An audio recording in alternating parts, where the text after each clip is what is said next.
Samantala, tumungo tayo sa updates sa Philippine Halal Industry Development Strategic Plan 2023 to 2028 at mga programa para sa Muslim-friendly trade and tourism ng bansa. Ating pag-uusapan po yan kasama si Alim Siddiqui Giapal, Program Manager ng DTI Halal Industry Development Office. Sir Alim, magandang tanghali po. Welcome po sa Bagong Pilipinas Ngayon. Hi Joshua and Yusek March, magandang tanghali po and maraming salamat po ulit sa pag-imbita sa inyong programa Bagong Pilipinas para magbigay po ng karagdagang impormasyon sa development po ng halal industry development sa bansa.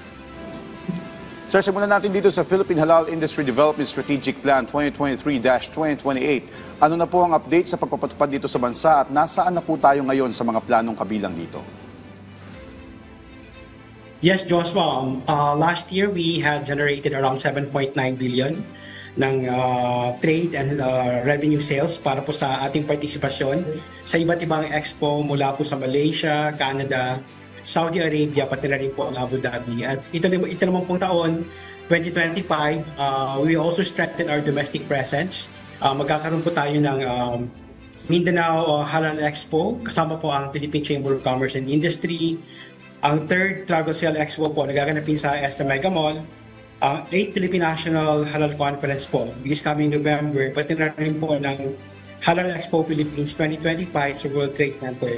And tomorrow po, November 25 and 26, magkakaroon po rin tayo ng pagpupulong kasama po ng halal stakeholders sa Metro Manila. Pati na rin po yung launching ng ibang halal products sa Embassy of Malaysia. Sir Alim, bahagi po ba ng Strat Plan ang bilang ng mga halal-certified businesses o products target kada taon? At paano niyo po ba ito ini-implement? Yes, Yusek Marks. Every trade expo, nagtatalaga po tayo ng informasyon mula po sa mga nagpa-participate sa ating expo. And we give them, they provide us the figures kung ilan yung mga sales na kanilang natamo mula sa kanilang partisipasyon sa iba't ibang expo. Maliban po dyan, meron po yung tayong additional program kung saan nagkakaroon po tayo ng investment forum na ginagawa rin po the same venue during the Halal Expo. For this year, we're going to be more visible sa domestic expo natin. And tuloy-tuloy pa rin yung ating participation sa Saudi, Abu Dhabi, pati na rin po sa Malaysia.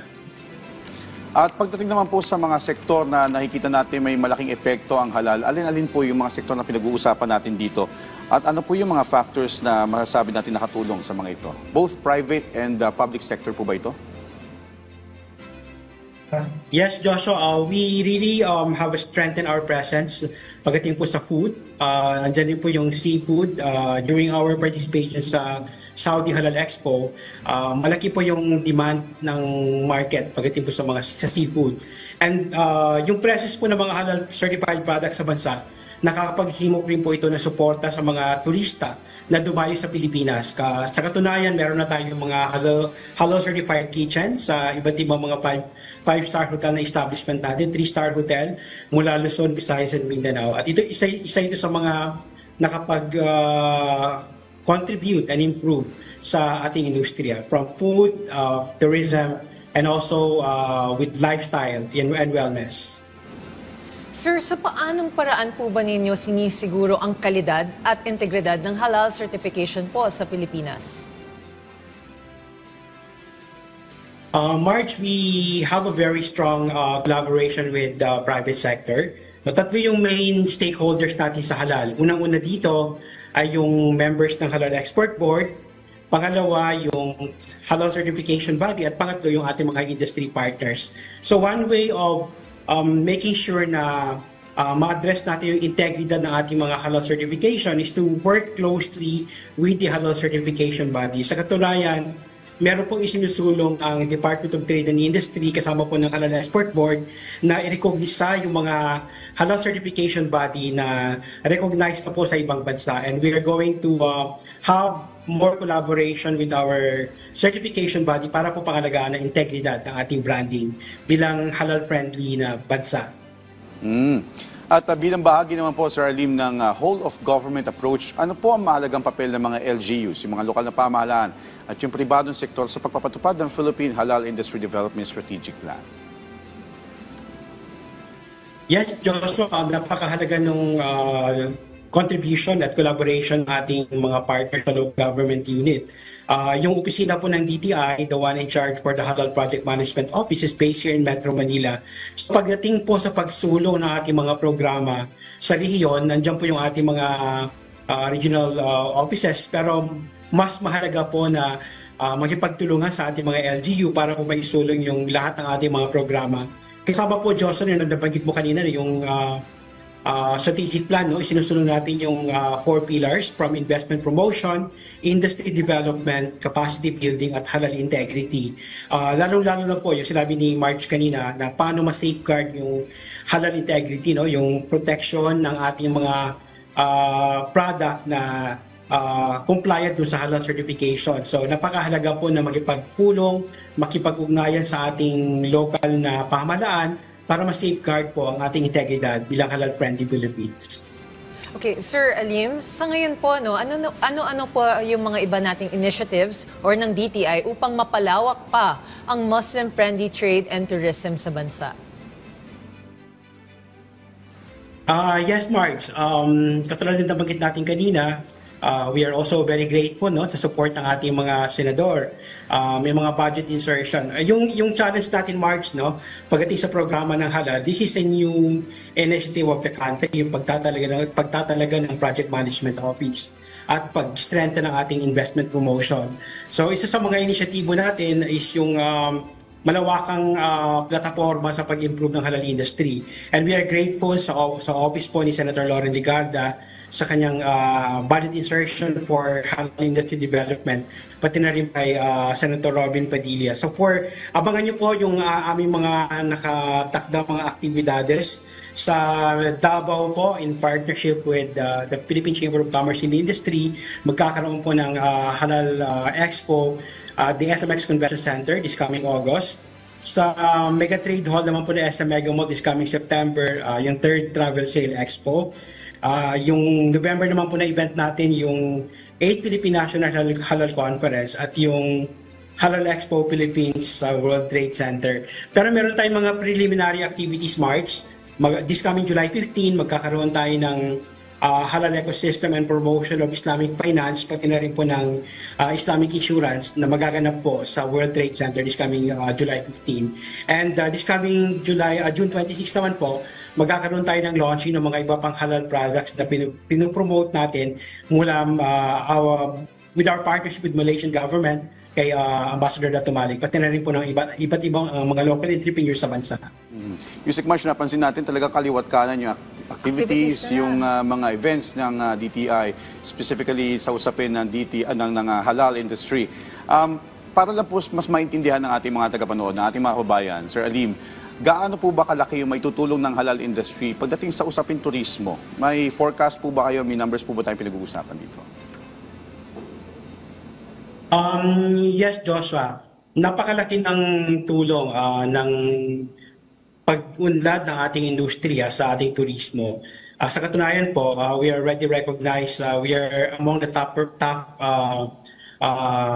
country na pinagdadayuhan ng iba't ibang mga tourists na merong pangangailangan requirement na halal friendly or Muslim friendly.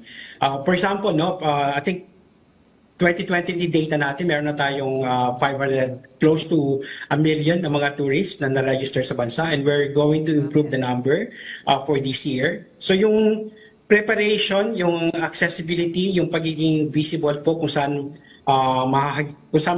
maging accessible yung mga halal na produkto, yung halal certified na mga kitchen, these are all contributory to making sure that tourism is ready to welcome Muslim guests from other countries. At hindi lamang po sa ating sa ibang bansa, Joshua, no? Mismo sa Pilipinas, we happen to be the 3rd largest Muslim population in Southeast Asia, next to Malaysia and Indonesia. So napakalagang bahagi po na pagtuunan yung pangangailangan din ng ating mga local tourists. We have close to 12 million Muslim Filipino in the country, and this is a good number to start strengthening our tourism sector. Sir, may mga reports din po na naging maganda ang Global Muslim Travel Index ng bansa. Sa anong paraan po ba nakakatulong ang halal industry and tourism para makamit ito? Yes, Marge. Was Secretary Frasco and Yusek Mara would be the best person to answer the question sa initiatibo nila. But allow me to congratulate their initiative. Doon sa nabanggit niyo kanina ni Joshua na whole of government approach, yung pagtataga po ng Halal Project Management Office, Mark, hindi lamang ito inisyatibo na programa under DTI. Nandiyan din po yung kaakibat po yung ibang programa ng mga ibang ahensya na membro ng Halal Export Board, katulad po ng Department of Tourism, Bangko Sentral ng Pilipinas, Department of Health, Department of Science and Technology, Department of Foreign Affairs.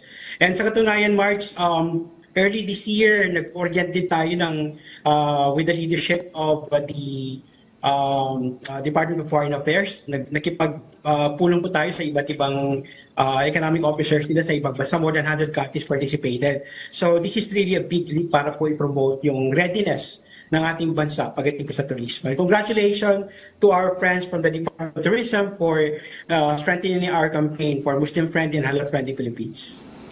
Sir, puntahan naman natin yung mga MSMEs na nais pasukin ng halal market. Sa paanong paraan naman po ninyo sila sinusuportahan na nais silang pasukin itong industriya na ganito? Yes, Joshua, two things. Number one, we help them have access dun sa pag-certify ng kanilang mga produkto. Sa katunayan po sa Calabarzon, sumuporta po ang Department of Trade and Industry para po ma-increase yung certification ng halal within the region. And we still wanted to strengthen and increase that number sa iba't ibang region ng bansa. Pangalawa po, yung ating support sa kanilang participation sa mga expo. So normally, Joshua and March, every time that you participate sa expo, meron pong fees na involved. So yun po yung pinaglalaanan natin ng contribution para hindi na po yan maging problema ng ating mga entrepreneur. And we always say this, every dollar that we make as part of our trade and revenue sales, malaking epekto po nito sa ating ekonomiya, sa ating mga magsasaka, sa ating mga manggagawa, and most especially sa ating mga entrepreneur. Okay. Sir, mensahe niyo lang po sa ating mga kababayan. Yes, Yusek March, I miss to be there. It's always nice to be present at PTB4, but we're really busy this week. We're going to meet also with the halal stakeholders tomorrow at the DTI office at 1:30 p.m. And on June 26, we're also going to launch yung mga programa pa with the Embassy of Malaysia. Again, pagtulungan po natin itong programa po ng halal ay napakalaking plataforma na sinusuportahan ng ating gobyerno. We also would like to commend the leadership of President Ferdinand Romualdez Marcos Jr. Sa kanyang plataforma na isulong yung programa ng halal. And hopefully we can increase the number with our collaboration with the different halal stakeholders. Marge and Joshua, maraming salamat muli sa inyong pag-imbita sa Department of Trade and Industry Halal Project Management Office.